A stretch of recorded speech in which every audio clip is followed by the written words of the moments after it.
உங்கள் கணவருக்கும் உங்களுக்கும் அடிக்கடி சண்டை வருதா?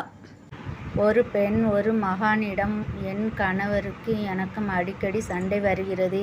என்னை அவர் புரிந்து கொள்வதில்லை. தினந்தோறும் எங்களுக்கு பிரச்சனையாகவே பொழுது விடுகிறது. என் திருமண வாழ்க்கை நிம்மதி பெற எனக்கு ஏதாவது யோசனை சொல்லுங்கள் என்றாள். ஆழ்ந்த சிந்தனைக்குப் பிறகு மகான் சொல்கிறார், ஊருக்கு வெளியே இருக்கும் காட்டில் ஏதாவது ஒரு விலங்கிற்கு 30 நாள் உணவு கொடு. 30 நாட்களுக்குப் பிறகு என்னை வந்து பார். உன் பிரச்சனைக்கான வழியை சொல்கிறேன் என்றார். குழப்பத்தில் இருந்தவள் தன் கணவருக்கும் தனக்கும் சண்டையில்லாத நிம்மதியான வாழ்க்கை கிடைத்தால் போதும் என்ற எண்ணத்தில் தைரியத்துடன் மகான் சொல்லியது போல அடர்ந்த காட்டிற்குள் சென்று தன் கொண்டு வந்த மாமிசத்தை ஒரு இலையில் வைத்துவிட்டு தூரத்தில் ஒரு மரத்தில் பின்னால் ஒளிந்து கொண்டாள். மாமிசத்தின் வாடை காடெங்கும் வீச வெகு நாட்களாக அங்கு இரை கிடைக்காத ஒரு புலிக்கு அந்த உணவு கிடைத்தது. இப்படியே தினமும் மாமிசம் வைப்பது, அந்த நேரத்தில் சரியாக புலி வருவது என நாட்கள் பல ஓடியது. 29 நாட்களுக்குப் பிறகு அப்பெண் மாமிசம் வைக்கும் அதே இடத்தில் புலி படுத்திருந்தது. இப்பெண்ணை கண்டு புலி எதுவும் செய்யவில்லை. பணிவுடன் அப்பெண்ணிடம் பணிந்து போனது.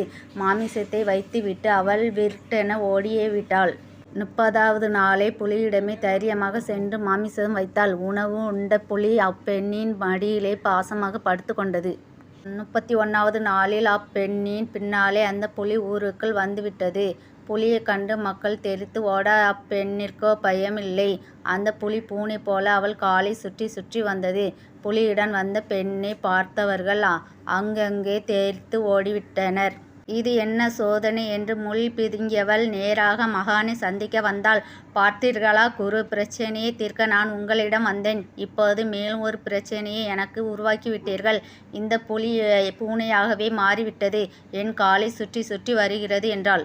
மென்மையாக சிரித்த அந்த மகான், ஒரு உயிரை கொன்று உண்ணும் இந்த கொடிய விலங்கை உன் அன்பினால் பூனையாக மாற்றிவிட்டாய். உன் கணவர் இந்த புலியை விடவா கொடிய குணம் கொண்டவர் என்றார். மகானின் சொல்லில் உண்மை அறிந்தவள், அன்புதான் எல்லாவற்றையும் எல்லோரையும் மாற்றிவிடும் என்பதை உணர்ந்தாள்.